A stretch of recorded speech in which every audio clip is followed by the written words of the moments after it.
2021 बहुत ही मुनफरिद साल रहा। बहुत हवालों से कोविड-19 ने हमें नहीं छोड़ा और दुनिया को जो 2020 में उसने बदला था वो बदली बदली दुनिया ही रही।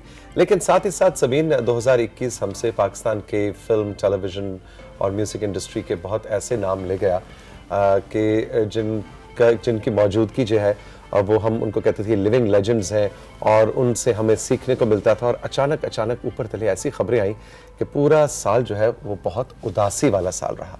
बिल्कुल तौसीक, आज हम उन लेजेंड्स को, शोबिस के लेजेंड्स को हम ट्रिब्यूट भी पेश करेंगे, उनको हम याद भी करेंगे, लेकिन साथ साथ उनके काम को भी हम सेलिब्रेट करेंगे, उनके बारे में हम बात करेंगे ताकि हमें इस बात का एहसास हो जो कि हमेशा रहता है कि वो हमारे बीच जो है वो आज भी जिंदा हैं। उसी तरह से उनकी यादें, उनका काम हमारे साथ हैं। एब्सोल्युटली। फैसल मूवी वाला हमारे साथ मौजूद है राइजिंग पाकिस्तान के सेट्स पे। उमूमन तो हम फिल्मों की बात करते हैं, शोबिस की बात करते हैं, लेकिन फैसल ने हमें कहा और हमने इनसे कहा कि 2021 को अगर हम एक ओवरव्यू लें और देखें कि वो कौन सी हस्तियां थी, वो कौन सी लेजेंड्स थी जो अब हमारे साथ नहीं है, उनको हम कुछ याद करें। गुड मॉर्निंग, अस्सलाम वालेकुम फैसल। वालेकुम अस्सलाम। Thank you Sabeen, thank you Tauseeq भाई, बहुत बहुत शुक्रिया मुझे दोबारा से बुलाने के लिए।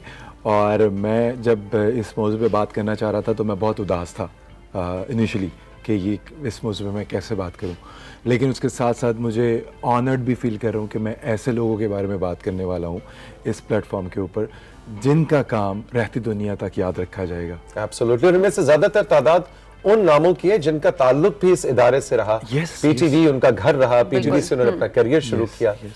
ऑफ कोर्स, और ये मेरे लिए बहुत ही फ़ख्र की बात है कि मैं उनके बारे में बात कर सकूं, उनके काम को सेलिब्रेट कर सकूं आप लोगों के साथ। तो हमारे पास एक जो फहरिस्त था उसमें सबसे पहले हम उमर शरीफ साहब को मैं उस पर बात करना चाहूँगा। उमर शरीफ साहब मतलब पूरा एक जैसे कहते हैं एक दरसगाह, अपने अंदर एक दरसगाह कॉमेडी के हवाले से। कितने लोगों ने उनसे सीखा?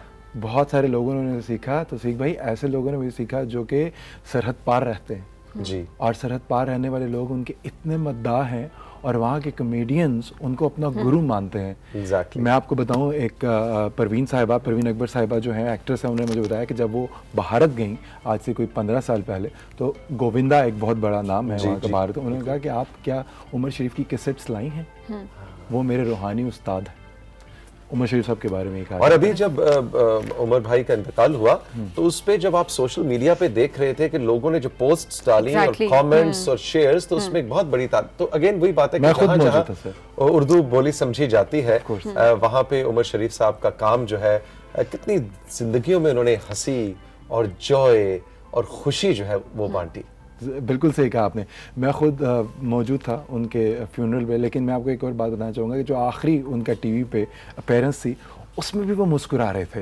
वो बीमार थे, वो काफ़ी, आपको पता है, काफ़ी बीमारी उनकी ज़्यादा हो गई थी, डिटोरिएट हो रहे थे, लेकिन मुस्कुराहट थी उनके चेहरे पे।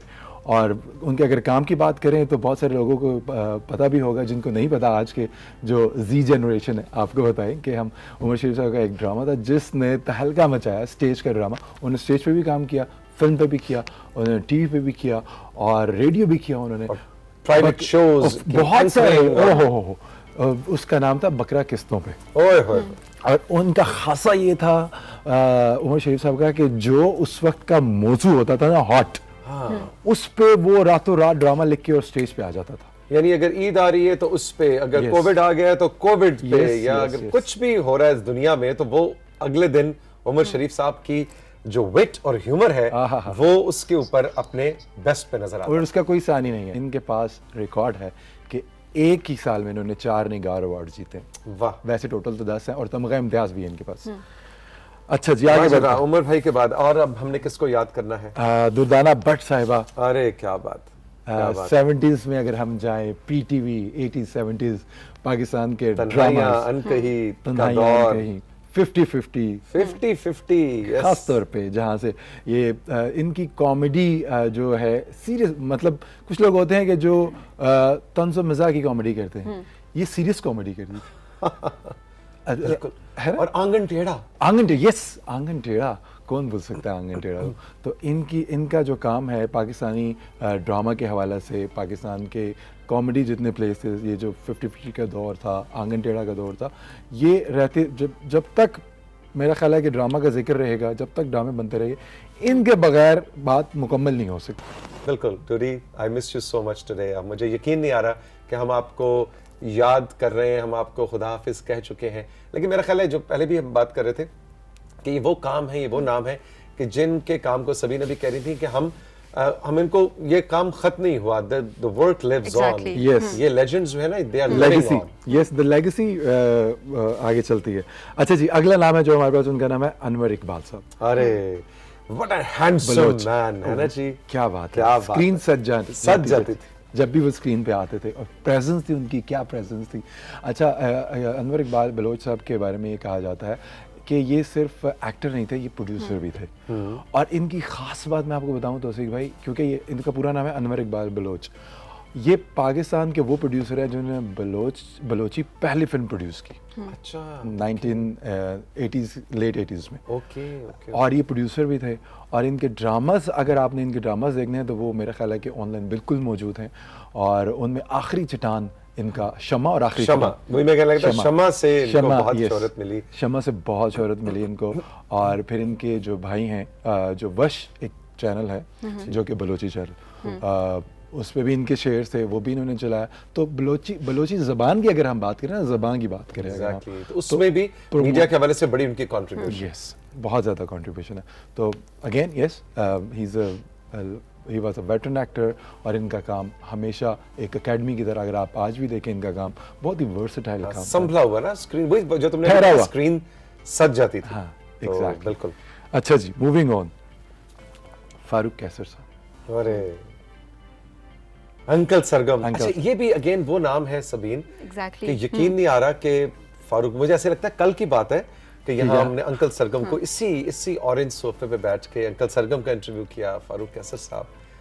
मुझे ऐसा लगता है अभी बस वहाँ से दरवाज़ा खुलेगा हमारे स्टूडियो का, और ऐसे बस आहिस्ता आहिस्ता चलते हुए आएंगे और हा हा करके हंसी से, उनके भी हमेशा गुफ्तगू, प्रेजेंस हंसी से शुरू होती थी। बिल्कुल तौसीक। और इस अंकल सरगम की वफ़ात से जितने, जो मेरी जनरेशन के भी लोग जितने ज़्यादा इसमें उदास हुए, क्योंकि हमारा बचपन बेसिकली उनको देखते देखते गुजरा। और अभी तक हम सोचते हैं कि ऐसे आर्टिस्ट दोबारा मिलें और ऐसे करेक्टर्स दोबारा आएँ जो उन्होंने प्ले किए, कि हमारी यादें उसी तरह से उनके साथ वाबस्ता, और हम अपनी आने वाली जनरेशन को बता सकें कि अच्छा ये हैं और इनको देख के आप आगे चल सकते हैं। उनका सैटायर ओह, सोशल इश्यूज के ऊपर Exactly. कोई सानी नहीं उसका। जो कार्टून्स वो बनाते थे, जो वो लिखते थे, जो कॉलम्स होते थे उनके। अच्छा, मैं और शायरी उनकी, मैं मेरी जो उनके साथ एक उनसियत और मोहब्बत और जो ताल्लुक़ है ना, वो तौसीक भाई, वो ऐसे है, मेरी उनसे सिर्फ 2 मुलाकातें उनकी पूरी ज़िंदगी में। लेकिन जो मेरे उनके साथ ताल्लुक़ है वो ये है कि मेरे उनका एक प्रोग्राम था कलियाँ, जो 1970s में उन्होंने शुरू किया था। उसमें उन्होंने इस्लामाबाद से बहुत सारे आर्टिस्ट को इन्वॉल्व किया था, और इसी स्टूडियो के अंदर वो प्रोग्राम होता था। और उस प्रोग्राम का हिस्सा मेरे फादर भी बने थे। मेरे फादर ने जब टेलीविज़न को ज्वाइन किया 1970s, अपनी वो जवानी कलियां में, से उन्होंने, वो कलियां से ज्वाइन किया। और देखिए फारूक कैसर साहब ने कितने नामों को प्रमोट किया, Yes, यू नो, बहुत नामों कलियां को जोड़ा उसके साथ। अब मतलब बुशरा अंसारी साहिबा से लेके जावेद नियाजी, बाबर नियाजी, मतलब और एक लंबी फहरिस्त है, Anjum Habibi, and so on and so on and so on. तो देखिए ये होता है बड़ा एक शख्स जो खुद बहुत अच्छा आर्टिस्ट भी हो, लेकिन दरसगाह का दर्जा रखता हो, कि फिर वो और पौधे भी लगा के जा रहा हो जो तनावर दरख्त बने। सो बिल्कुल फारूक कैसर साहब तो अब हम में नहीं है, लेकिन जो हमें सबसे अच्छा जो तोहफा और वर्षा देके गए हैं वो अंकल सरगम है, Exactly. मासी मुसीबतें हैं, नोनी पा है, रौला है, हैगा है ना जी? तो ये सारे जो है ना, ये हमें इनहेरिटेंस में पूरी पाकिस्तानी कौम को, ये ऐसा आर्टिस्ट था जो इनहेरिटेंस में पूरी कौम को कुछ देके गया। ट्रू। अच्छा जी, मूविंग ऑन विद दिस, हमारे पास बहुत सारे नाम हैं, अनफॉर्चुनेटली बहुत सारे नाम हैं हमारे पास। हाँ, तो इजाज़ दुरानी साहब, ओह यस, इजाज़ दुरानी साहब 1950s में अगर हम चले जाएं तो पाकिस्तानी फिल्म इंडस्ट्री जो है उस वक्त अपने पैरों पे खड़ी हो रही थी नई, और इजाज़ दुरानी साहब ने आके पाकिस्तानी फिल्म इंडस्ट्री को ऐसी कहानियाँ दी, as a producer, as a producer, as a actor भी। बिल्कुल। और एक नाम जो कि है हीर रांझा। हीर रांझा एक ऐसी फोक कहानी है जिसके ऊपर जो फिल्म बनी, और ये वो फिल्म है उनके करियर की जिसकी गोल्डन जुबली हुई।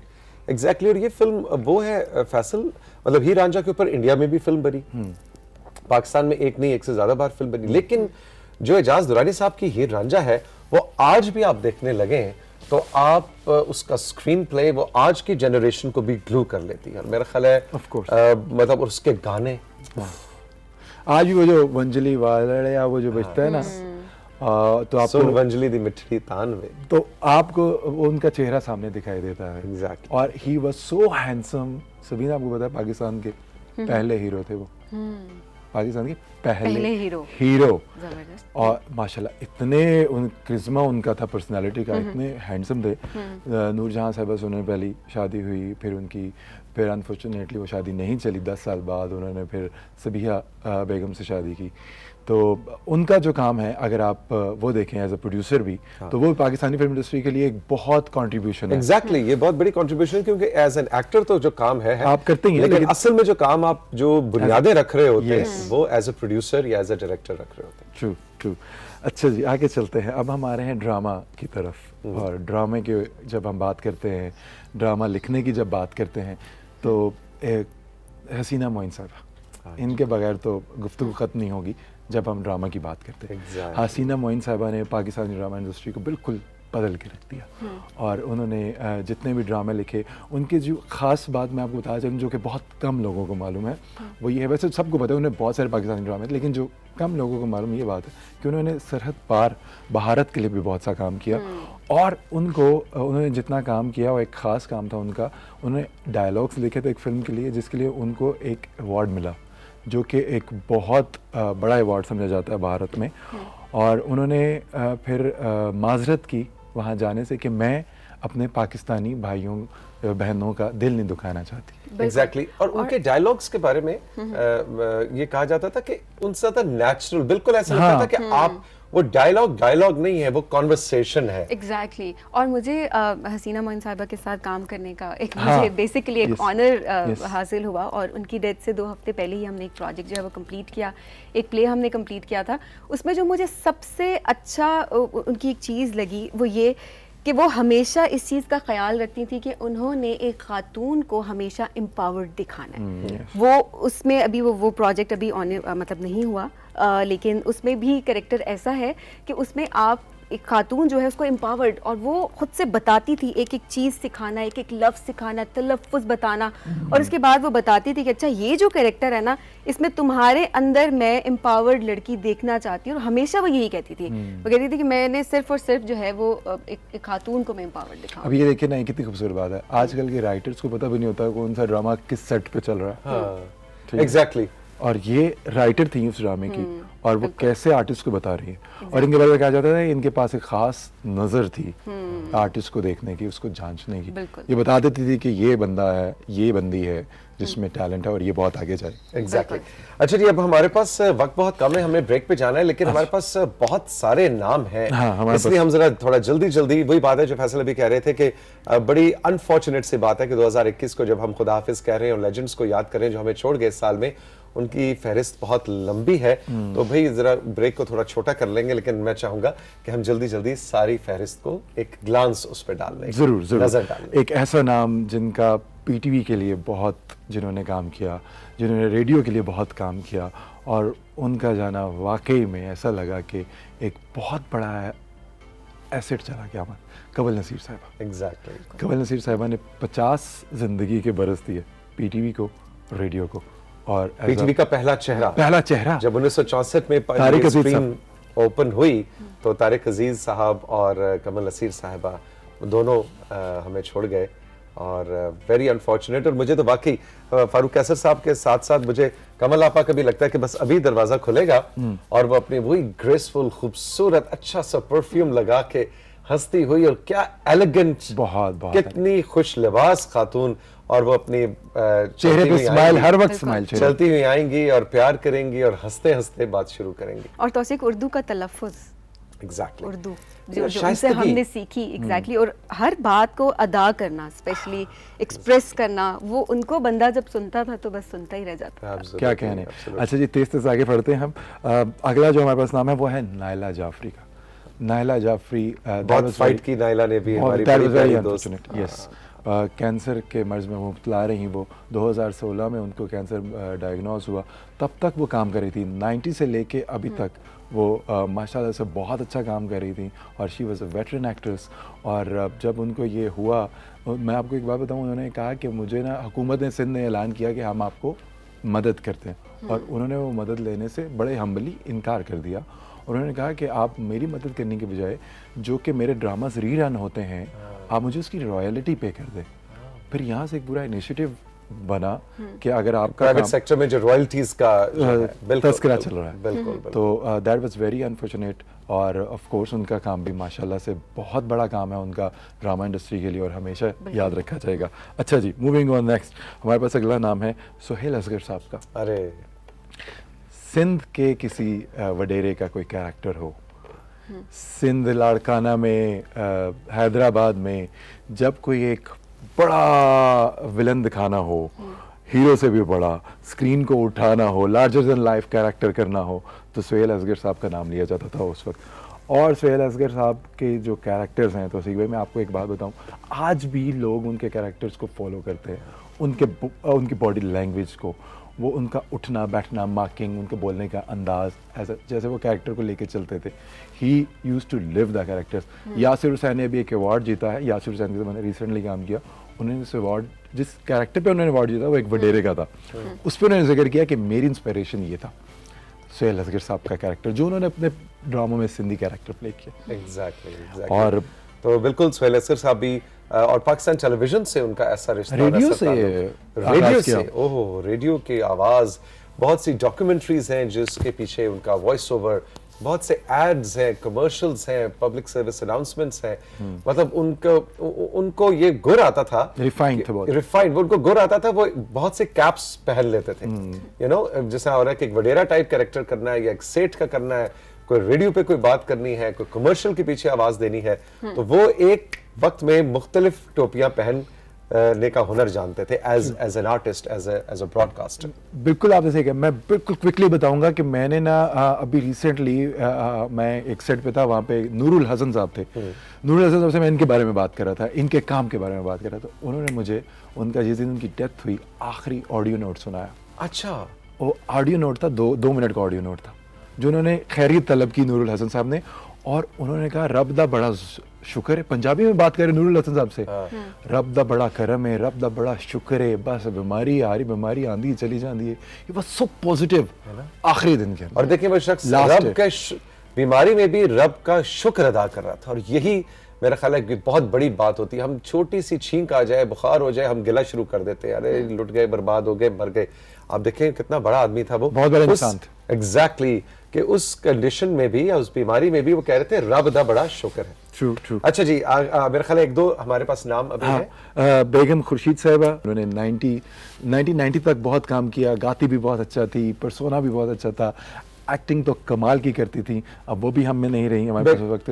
बेगम खुर्शीद शाह, अच्छा, इनका भी ये वो नाम है फैसल, जो कि अगेन पीटीवी के जमाने की जो ड्रामों की स्क्रीन सजती थी ना, ओए होए, आप जो वो जो कहते हैं ना, वो ड्रामे जो कि उठता नहीं, पूरा फैमिली कहता था जी खाना बाद में पहले ड्रामा, ये वो नाम है जिन्होंने इस इदारे की बुनियादें रखी हैं और उनको मजबूत किया। तो जी भाई मेरी बात से इत्तेफाक करेंगे, कुछ ना ऐसे चेहरे हैं हमारे पास हैं या चले गए, जिनको हम देखते हैं ना तो हमें पीटीवी याद आता है। एग्जैक्टली, हमारे जहन में सिर्फ पीटीवी आता है, या हम पीटीवी की बात करें तो हमारे जहनों में इनके चेहरे आते हैं। तो इस तरह का ताल्लुक है इनका। अच्छा जी, आगे है हमारे पास सुंबुल शाहिद साहिबा। सुंबुल, बिल्कुल, वेरी अनफॉर्चुनेट, बहुत खूबसूरत खातून थी वो, और वो एक सेलिब्रिटी फैमिली से घर से, मतलब स्टार्स की फैमिली से घर से ताल्लुक था उनका। वो अभी तक 2019 तक बहुत अच्छा काम करी थी, लेकिन अनफॉर्चुनेट उनके साथ ये हुआ कि वो उनको कोविड हुआ था। इनकी डेथ कोविड से हुई थी। बिल्कुल। ओके जी, आगे चलते हैं। आगे हमारे पास सिर्फ दो नाम रह गए, दो सिंगर्स हमारे, एक शौकत अली साहब जो कि पुराने लोक सिंगर थे, फोक सिंगर थे। शौकत अली साहब का नाम इसलिए जिंदा रहेगा क्योंकि उन्होंने जंगों के लिए जो तराने गाए हैं, जो लहू को गरमाया है हमारे हीरोज के, पैट्रियोटिक सॉन्ग्स, जंगी तराने, बिल्कुल। और उनका जो अंदाज था, मतलब वो सही जो जेन्युइन फोक आर्टिस्ट होता है ना, जिसको माइक्रोफोन की जरूरत नहीं होती, नहीं, बस वो स्टेज पे खड़ा होता है और पूरा का पूरा गांव इकट्ठा हो जाता है और यानी वो जो उनके एनर्जी थी, और अगेन फिर वही बात है पीटीवी के लिए जो उन्होंने काम किया, जो जमाने के तराने और गाने, तो शौकत अली साहब तो डेफिनेटली एक लेजेंड। एग्जैक्टली आखिर में मैं आपको बताना चाहूँगा हमारे बहुत ही प्यारे फरहाद हमायूं, जो कि पाकिस्तान का एक बहुत अच्छा नाम, ओवरलोड बैंड से उसका ताल्लुक़ था उनका, और अभी रिसेंटली ये बड़ी अनफॉर्चुनेट न्यूज़ थी, and he was young at heart as well, लेकिन वो इतने वाइब्रेंट थे, इतनी मज़ेदार उनकी पर्सनैलिटी। मेरी एक दफ़ा उनसे मुलाकात हुई। He was a true artist and a very good human being, very humble, very kind, और उनके म्यूजिक का एक अलग ही जॉनरा था, है ना। फरहाद का काम बिल्कुल आपको लगता था कि उस जैसा सा काम आपको कहीं और नहीं मिलता। ट्रू। अगर आप उनका काम देखना चाहते हैं अभी रिसेंटली, तो उनका जो लेटेस्ट गाना आया था निमी निमी, अब वो देखें। निमी निमी अगर आपने नहीं देखा तो ज़रूर देखिएगा यूट्यूब पे। बहुत मज़ेदार, मीठी सुरीली आवाज़। एज अ प्रोड्यूसर भी बड़ा मज़ेदार उन्होंने काम किया है, एज अ डायरेक्टर भी बहुत अच्छा काम किया। उनको अवार्ड भी मिला, बेस्ट आर्टिस्ट का उनको अवार्ड मिला, लक्स स्टाइल अवार्ड मिला, हम स्टाइल अवार्ड मिला। बहुत जल्दी वो रुखसत हो गई इस दुनिया से। कुछ लोग वाकई, सुंबल, फरहाद, ये वो नाम है जिनका बिल्कुल, खैर वो बाकी जो नाम है उनको भी दिल नहीं करता कि उनके बारे में हम मरहूम का लफ्ज़ या मरहूमा का लफ्ज़ इस्तेमाल करें, लेकिन फरहाद और सुंबल वाकई दो ऐसे नाम के जिनको आज हम जब 2021 को खुदा हाफिज़ कह रहे हैं तो यकीन नहीं आ रहा कि इस साल में हमने इतने बड़े नामों को भी खुदा हाफिज़ कहा। सही, very unfortunate. Thank you very much Faisal, बहुत बहुत शुक्रिया। समीर और मैं Thank you. लेंगे एक छोटा सा ब्रेक, और ब्रेक के बाद जब वापस आएंगे तो राइजिंग पाकिस्तान में गपशप का सिलसिला जारी रहेगा।